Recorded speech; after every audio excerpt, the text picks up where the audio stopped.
സുബ്ഹാനല്ലാഹ്. പടച്ചവനെ സംബന്ധിച്ചുള്ള ഈ വിശ്വാസത്തെക്കുറിച്ച് മുജാഹിദുകൾ തന്നെ രേഖപ്പെടുത്തിയതാ ഇനി ഞാൻ വായിക്കുന്നത്. കാരണം മുജാഹിദിന്റെ നേതാക്കൾ തന്നെ പറയുന്നു, ഇങ്ങനെയുള്ള വിശ്വാസങ്ങൾ അത് അപകടകരമായ വിശ്വാസങ്ങളാണ്. സുബ്ഹാനല്ലാഹ്. ഏതാണ് ആ വിശ്വാസം? അതാ മുബ്തദിഉൻ കാഫിറുൻ എന്ന് പറഞ്ഞാൽ അവിശ്വാസിയായ പുത്തനാശയക്കാരൻ എന്ന് പറയുന്നത് ആരാണെന്നോ മുജാഹിദുകളുടെ നേതാക്കൾ തന്നെ അവരുടെ അൽമനാറിൽ വളരെ വ്യക്തമായി രേഖപ്പെടുത്തുന്നു. അല്ലാഹുവിനു ജഡം, രൂപം, ഭാഗം, സ്ഥലം മുതലായ വല്ലതും ഉണ്ടെന്ന് വിശ്വസിക്കുക, അവൻ കാഫിറായ മുബ്തദിആണ്.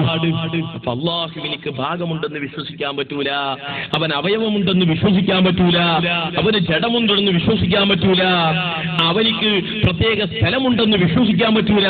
അങ്ങനെ വിശ്വസിച്ചാൽ അവൻ കാഫിറായ പുത്തനാശയക്കാരനാണ് എന്ന് എഴുതി വെച്ചത് ഞങ്ങളല്ല, ഞങ്ങളെ നേതാക്കളല്ല. അൽമനാർ 1952 ജനുവരി 20 ഇറങ്ങിയിട്ടുള്ള പുസ്തകം 2 മാന്യമായി വന്ന് വായിക്കാം. തിരിച്ചു തരണമെന്ന കരാറ് മാത്രം നോക്കണം നിങ്ങൾ.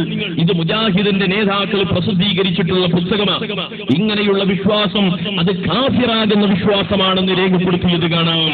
അപ്പൊ നിങ്ങൾ ആലോചിക്ക്, അങ്ങനെയുള്ള വിശ്വാസം ഉസ്താദ് എനിക്കില്ല, ഞാൻ അങ്ങനൊന്നും വിശ്വസിക്കില്ല, സംഗതി ഞാൻ മുജാഹിദാണ് എന്ന് പറഞ്ഞവന്റെ കാര്യം വല്ലാത്ത കഷ്ടപ്പാടന്നെ. കാരണം മുജാഹിദിന്റെ അജണ്ട പ്രകാരം ഈ നിലക്കുള്ള വിശ്വാസങ്ങൾ അടങ്ങിയിട്ടുള്ളതാ മുജാഹിദാശയം.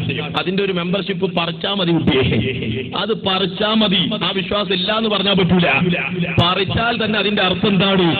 ആ മെമ്പർഷിപ്പ് എടുത്താൽ അവൻ അവരുടെ സർവമായ ആശയങ്ങളിലും ആദർശങ്ങളിലും ഒരു മെമ്പറാണ് എന്നാണ് അതിന്റെ അർത്ഥം.